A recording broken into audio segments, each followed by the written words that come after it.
basic like side control attacking chain.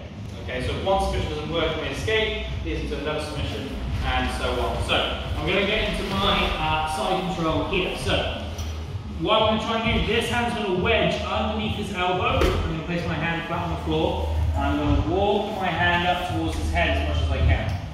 From here, I'm going to sprawl out my leg, I rotate my hip, so I drop my hip towards his head.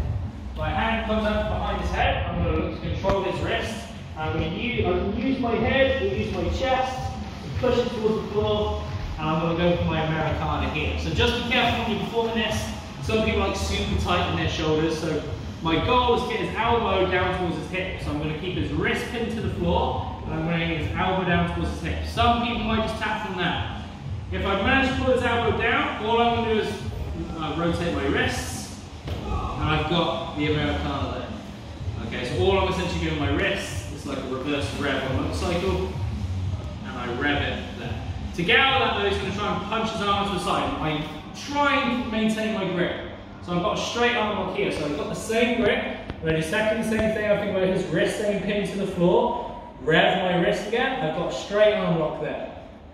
To get out of that, he's just going to twist and punch his arm the other way. So to make sure he doesn't like, again if this is gi, he could grab his belt.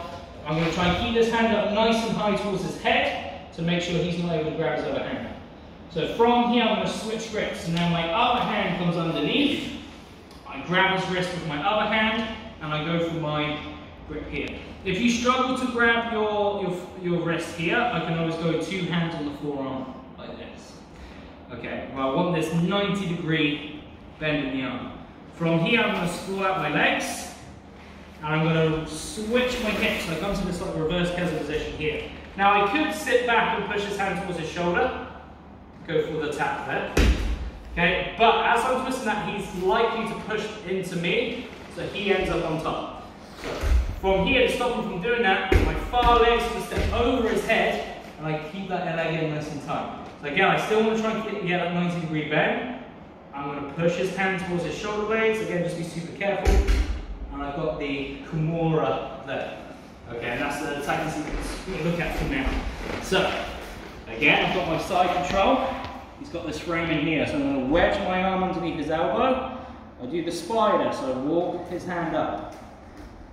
I sprawl out my hip, so I drop my hip towards him. I'm on the balls of my feet all the time. I don't want my knees on the floor. I want to stay on the balls of my feet, so that way I can keep more pressure onto him. And if he starts to move and bridge into me, I'm able to move more effectively. My hand comes out from behind his head, grab his wrist. I use my head to try and push it to the floor. Control my own wrist. So I've got my figure of four lock here for the Americana. Bring his elbow down towards his hip.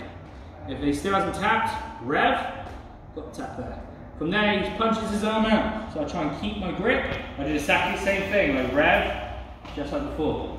From there, he's going to turn his hands the other way. I'm going to try and keep his elbow, his hand away from his leg as much as I can. I'm going to switch grips. So this hand comes underneath, and I switch. This hand grabs his wrist, my other hand grabs his wrist. I try and get that 90-degree bend in his arm. Switch my hips, step my leg over his head, and I walk my leg in, so I keep it nice and tight. From there, I push his hand towards his shoulder, okay, as I'm sitting back onto that butt cheek. Does that make sense, guys? 1, 2, 3.